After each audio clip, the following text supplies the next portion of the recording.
always talked about Michael coming back at some point, but they were never really sure when it was going to be. We felt that the audience deserved to know, once he and Walt sailed off in the boat, what was their journey.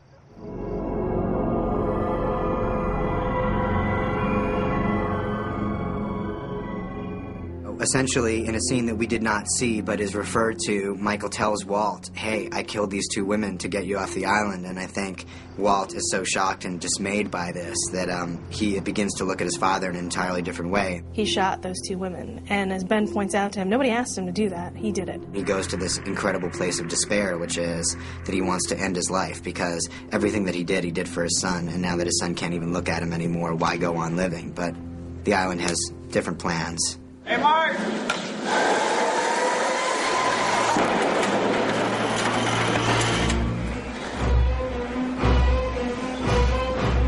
Excuse me, sir, you got the time?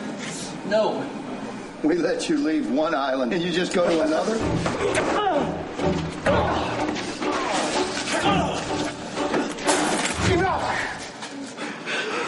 Do it! Do it! Michael's goal the whole season is to die. And he gets an opportunity to redeem himself when Friendly finds him. As Carlton said, just because they kill you on this show, don't mean they don't need you anymore.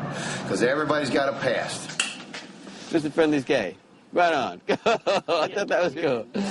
Last season, in the first episode, in the shower room, when I told Kate to take a shower, and she said, I'm not going to shower in front of you. And I said, don't worry, you're not my type. If she's not your type, Arturo is. Because anytime you got a group of people, somebody's got to be marching to a different drummer. That would be Tom Friendly.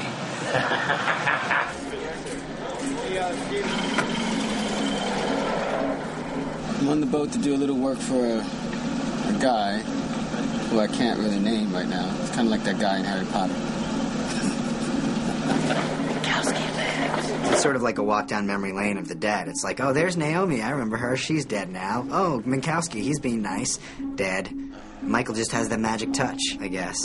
It's so funny because everybody kept saying, when you die on this show, you never know. And it's really fun to do the flashback stuff because it's like, oh, okay, so this is where I come from. This is what happened. Also, Michael bumps into Libby twice, and you can't tell who's setting this up. If it's the island that's setting this up, if it's Michael's consciousness that's doing it. She's the only character who's actually dead before Michael's flashback starts. It's great to be back. It's really scary and terrifying for Michael to have to confront this awful mistake that he's made. I've tried this at home. It's not fun. I'm very, innocent. Nothing. I'm dead. Am I crazy? Maybe. Maybe I am crazy. He's done some bad things, and he's got himself into, a messy situation. But at the end of the day, Michael is a good guy. There is a raging debate on the show about what constitutes free will and what constitutes destiny. And Michael's story was sort of a argument on the destiny side of that equation. He had more destiny to fulfill with that island than he anticipated, and maybe the audience anticipated. The island doesn't let you go until it's done with you. And I think that the rest of our characters are going to feel the reverberations of that as well.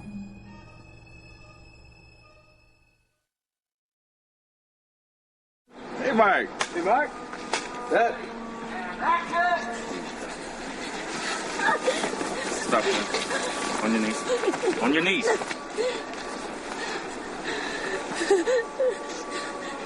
Hey, look. Stop this thing on.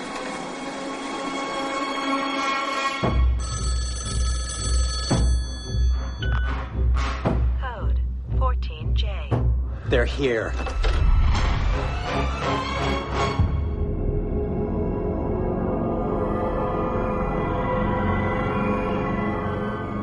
Historically, we're not an action show. Hello, y'all. I'm going to walk you through this little walk in the park kind of scene that I'm going to do today. That sequence was designed very carefully, and we went to the location and we talked about the logic of where Sawyer needs to get. We're trying to hunker down in this house, but I'm realizing that some of our people aren't here, like Claire, so I decided to go and get her.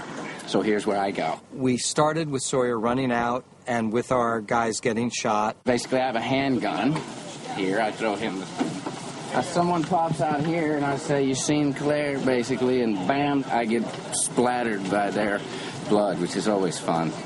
Then they start peppering the fence. So we have to have various versions of these squib ready to go. Flip this thing out. Claire's house is being there. That's his objective. This will be blowing up all around. Explosions everywhere. Then I'm coming to get Claire, who's Claire's house there. I see him in the tree line, grab this, go down, and I run towards the house, and the house explodes. So it's going to be fun in the sun today. And then if that's not enough, then I have to find her in some rubble and carry her at a full run all the way back. Today is just the usual paranoia and agitation leading up to an attack by some deadly foes. We're here for Ben. We're the wet team. We'll take him down. And Hurley, he ain't big enough. All in a day's work at Lost. One gunshot, bang, bang, two in a row. They go down, Josh reacts, he runs. And action! But the squib going off right at me was an interesting experience. How's it going? We're getting squibbed for our death scene here. And action! Hey, did you see if Claire left your house this morning? What's wrong? I actually delivered my line away from camera with my eyes closed because I knew it was coming. First time being shot, especially in the chest right here, so. What do you have there? Just get inside and wait till...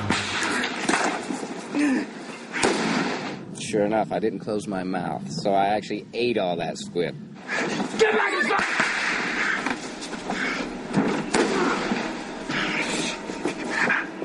Close your mouth and your eyes.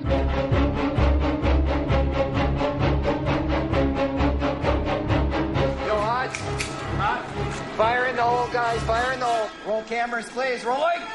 Rain and action.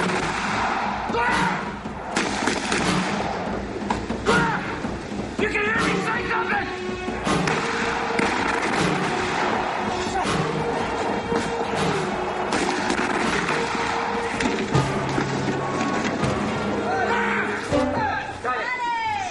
High drama, and I do love a good hard physical day of work, so they've been putting me through the paces.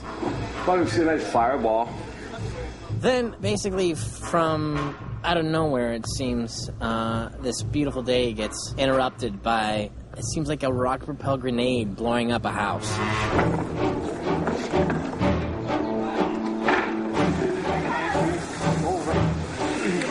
This house is gonna blow. I hope. See something get blowed up. Our stunt coordinator and my stunt double is an ex-Army Ranger demolition guy. This is fire gel. Protects you from getting burned. Read the label. Now give me a match. Well, let's talk about the explosion. It's going to be very loud, and I got pieces going every place. The wet down of the house is back here, just so you all know. He's experienced in that kind of stuff. He's used to blowing things up, and he knows the reaction that's going to happen. But this will protect from that 5,000 degree heat that engulfs you for a couple of seconds.